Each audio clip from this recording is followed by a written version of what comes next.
sebuah ilusi yang iblis tanamkan dalam hidup saya. Dan saya pada saat saya sadari betapa mengerikan efek yang diberi. Karena ilusi ini membuat saya hanya bisa menyaksikan semuanya, tetapi saya tidak bisa menerima apapun. Pada saat saya melihat ibu saya menjerit ke Tuhan, berdoa, menaikkan pujian, penyembahan, menaikkan iman, pengharapan, saya hanya bisa menyaksikan itu.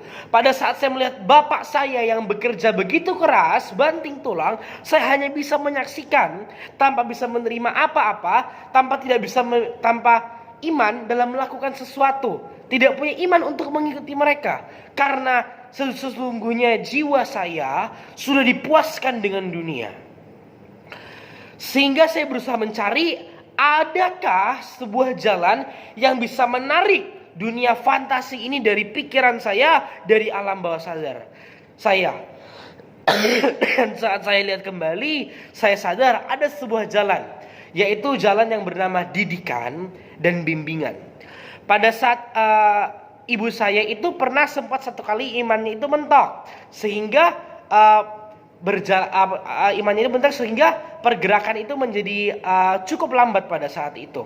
Tetapi saya melihat bagaimana sebuah mentoring, sebuah didikan dan bimbingan yang meremukkan, yang memperbaiki, yang membongkar dan mengupgrade, itu bisa mengupgrade iman ibu saya dan membuat dia bisa melakukan hal-hal yang hebat, membuat dia bisa mengerjakan lawatan. Dan ini membuat saya sadar bahwa saya juga harus mengambil hal yang sama. Karena hal yang sama saya percaya bisa menyembuhkan setiap kegilaan saya. Karena saya ini orangnya fantasi saya sangat kuat dan imajinasi saya sangat kuat. Saya tahu kalau misalnya saya terus berada dalam dunia ini, nanti saya menjadi satu step lagi, yaitu halusinasi. Dan ini akan hanya membuat saya seperti orang gila. Dan saya tahu didikan ini bisa mencabut bisa menguji manusia saya, bisa mencabut kedagingan saya, memotong kedagingan saya, dan dapat bisa mengubah saya. Itu membuat saya ingin memilih jalan yang mendidik, sebuah didikan yang saya percaya bisa mengubah saya, sebuah didikan yang saya percaya bisa membangkitkan iman dalam hidup saya.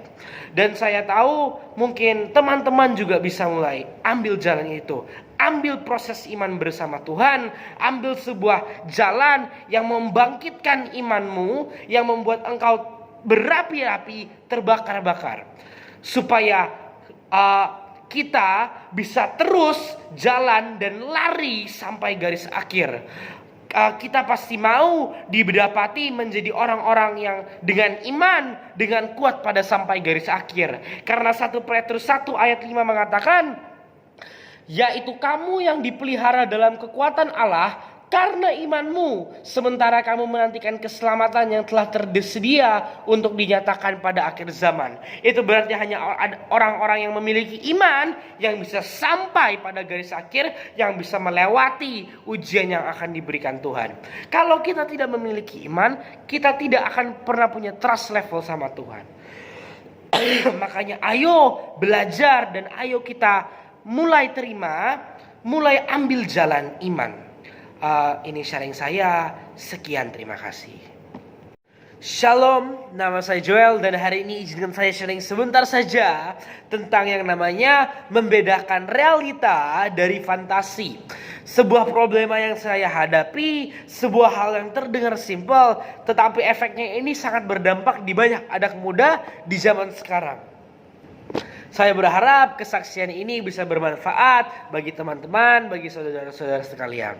Jadi pada saat saya kecil, saya ini adalah seorang anak yang walau saya suka bersosialisasi, saya ini sangat cuek.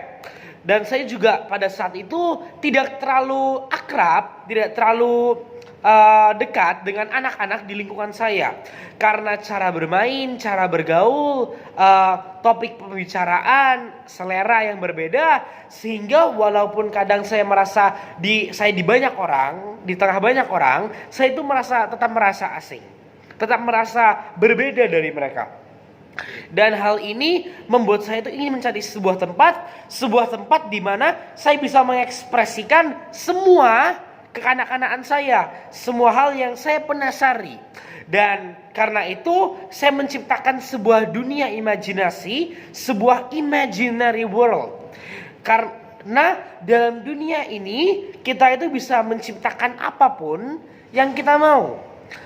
Saya ini adalah orang yang suka sekali nonton film, apalagi film perang.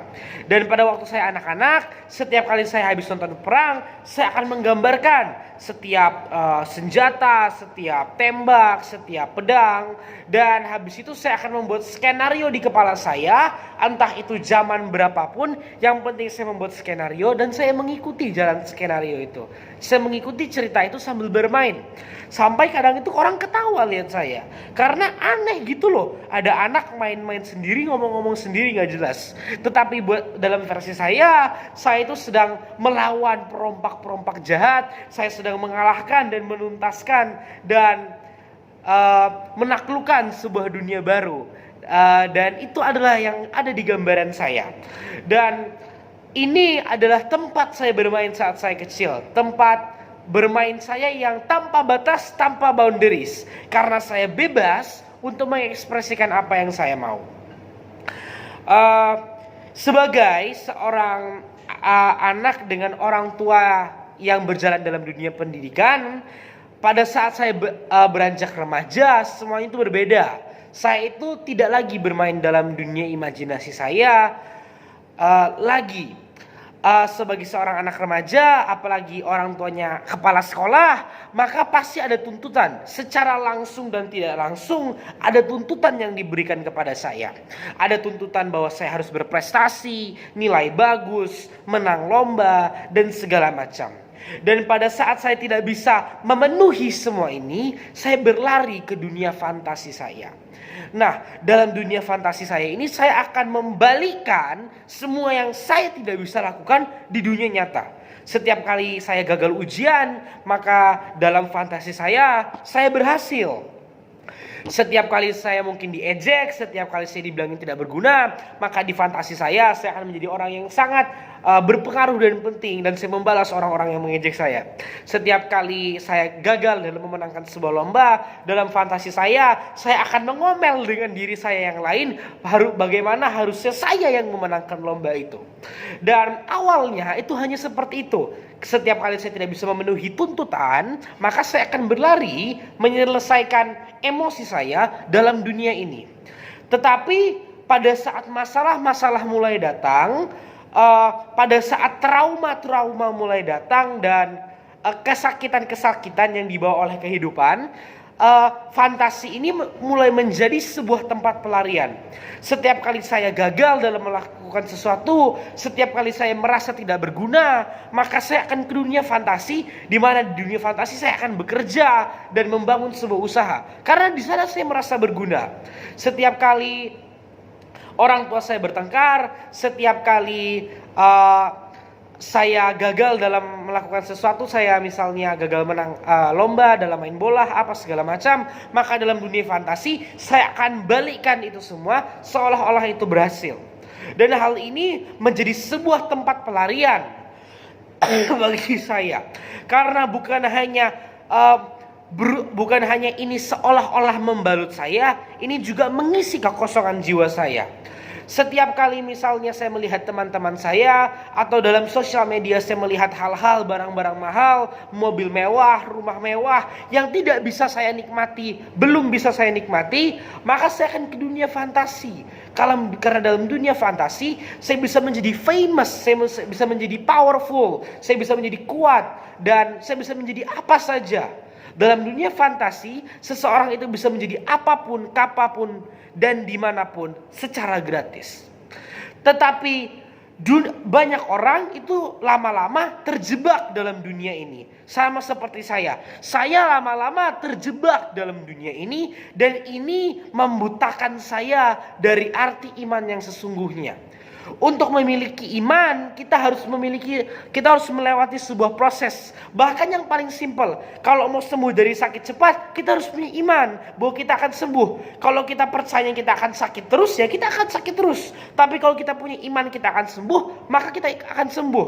Harus ada sebuah proses percaya, proses pengharapan ke Tuhan bahwa apa yang kita angkat itu akan digenapi.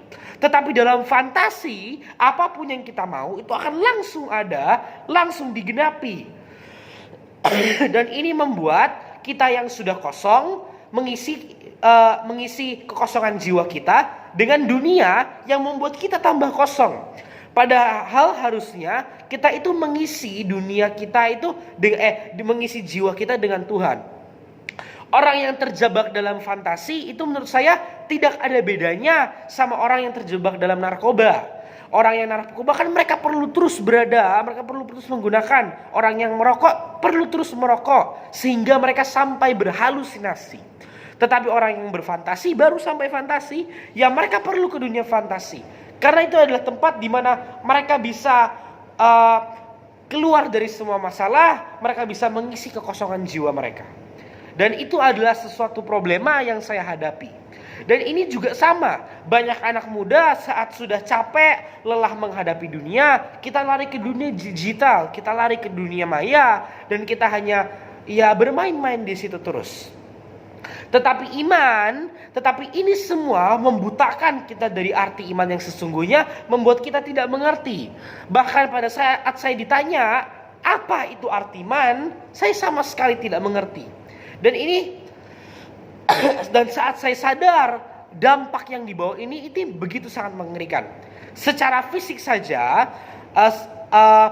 fantasi saya dengan saya yang terjebak dalam dunia fantasi itu sudah memengaruhi alam bawah sadar saya.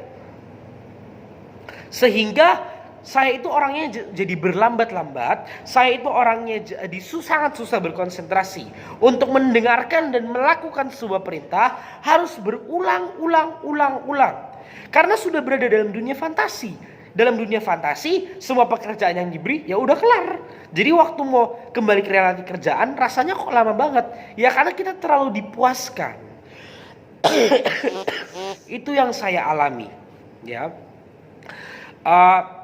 Dan saya lihat ini adalah sebuah ilusi yang ditanamkan iblis dalam hidup saya.